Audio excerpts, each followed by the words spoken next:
코로나 시대 우울과 분노 등으로 정신적 고통을 호소하는 이들이 적지 않은 가운데 종교계와 시민단체가 손을 잡고 생명문화 운동 확산에 나섰습니다.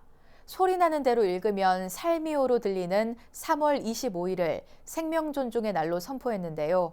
우리 사회 생명존중 분위기 조성을 위한 불교계의 역할과 사명이 더욱 커질 걸로 보입니다. 김호중 기자가 보도합니다. 민간이 주도하는 생명문화운동이 펼쳐집니다. 35개 종교 시민단체들은 3월 25일을 생명 존중의 날로 선포하고 소중한 생명을 지키고 살리는 일에 적극 나서기로 했습니다. 3월 25일을 발음대로라면 삶이오를 떠올리게 해 기점으로 삼았습니다. 사살 없는 세상 바이러스를 넓게 퍼뜨려 나가자는 의미에서 오늘 3월 25일을 제1회 생명 존중의 날로 정하고 선포대회를 개최하게 되었으니 온 국민들은 많은 관심과 호응을 협조를 간곡히 부탁드립니다.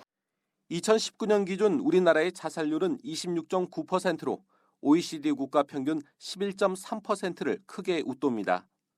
정부는 자살 예방을 국민 생명 지키기 3대 프로젝트 중 하나로 정해 내년까지 절반 수준으로 줄이겠다고 발표했지만 2019년 기준으로 2017년보다 오히려 10.7% 늘어났습니다. 민간단체가 팔을 걷어붙이고 나선 이유입니다. 우리의 사명은 생명을 어둠의 세력으로부터 지키는 데 있습니다. 자살이 심각한 사회 문제였던 일본도 민간 협력을 통해 위기를 벗어났다는 주장이 관련 세미나에서도 나왔습니다. 자살 종합 대책을 실시하면서 민간단체와의 연계를 강화했다는 겁니다. 인재 육성, 연계 체제 상담 사업 이런 것들을 지원한다고까지 나와 있습니다.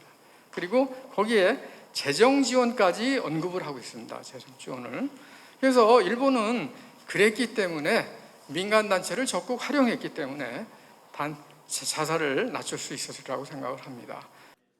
민간 협력이 부각되면서 우리나라 인구의 거의 절반을 차지하는 종교인들의 역할과 사명도 중요하게 여겨지고 있습니다.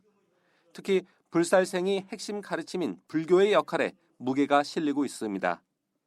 불살생이라는 말은 생명을 사랑하고 존중해야 된다. 이런 의미로 지금은 읽히고 있거든요. 가까이서만 붙어서 생활하는 게 중요한 줄 알았더니 그게 아니라 조금 떨어져서 명상적으로 자신을 바라보고 사회 구성원들을 바라보는 불교적 가치가 이제는 더 중요한 시기가 되었다. 이래서 극단적 선택으로 내몰리는 상황은 코로나 시대를 맞아 더욱 우려되고 있습니다.